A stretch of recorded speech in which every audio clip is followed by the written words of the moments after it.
Voice of Muzaffarabad news کے M D Iftikhar Abbasi کی report. نام نہاد لیڈر تیار رہیں، انتخابات سے قبل ان کو مدعو کر کے سوال نامہ سامنے رکھوں گا، جس کا جواب یہ میڈیا اور عوام کے سامنے دیں گے۔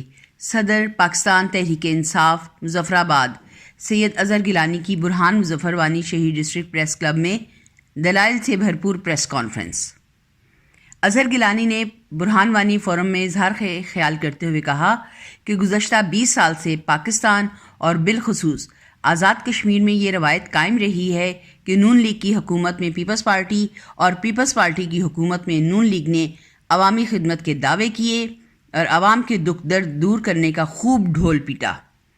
باریاں بدلنے والی دونوں جماعتوں نے اپنے نام نہاد لیڈروں کو فرشتہ ثابت کرنے میں کوئی کسر نہیں چھوڑی۔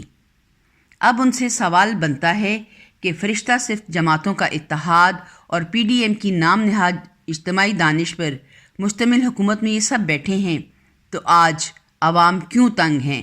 انہوں نے کہا لچراٹ کی 10 یونین کونسلز میں 20 سال میں کتنے صحت کے مراکز بنے، کتنا سٹاف، کون سے ڈاکٹر اور کس مرض کا علاج ہو رہا ہے، کتنی لیڈی ہیلتھ وزٹرز ہیں، تعلیم کے شعبے میں کیا انقلاب برپا ہوا، صاف پانی کی کیا صورتحال ہے، سڑکوں کی کیا حالت ہے۔ ان کا کہنا تھا کہ جب ان سہولتوں کا کوئی وجود ہی نہیں بلکہ عوام کا معیار زندگی پہلے سے کمتر ہے تو یہ سوال بھی پوچھا جائے گا کہ 20 سال کے عرصے میں اربوں روپے کے فنڈز کس کس جسم کا حصہ بنے، کس کس کی پروٹین میں اضافہ اور کس کس کا نوالا چھینا گیا۔ انہوں نے کہا کہ عوام کو فکر کرنے کی ضرورت نہیں، سیاہ رات ختم اور صبح کا اجالا پھیلنے والا ہے۔ سٹیٹس کو کے علم برداروں کو عوامی عدالت میں جواب دینا ہوگا۔ سید اظہر گیلانی نے کہا کہ اس عدالت میں مظلوموں اور پسے ہوئے طبقات کی وکالت میں خود کروں گا اور سوال نامہ ترتیب دے کر باقاعدہ جرا کروں گا۔ ان کا مزید کہنا تھا کہ عوام اب روایتی وعدوں اور اعلان فروشی سے تنگ آ چکے ہیں۔ 20 سال سے اربوں کی رقم ہڑپ کرنے والوں سے عوام کے سامنے پوچھوں گا کہ تعمیر و ترقی کیوں نہ ہو سکی۔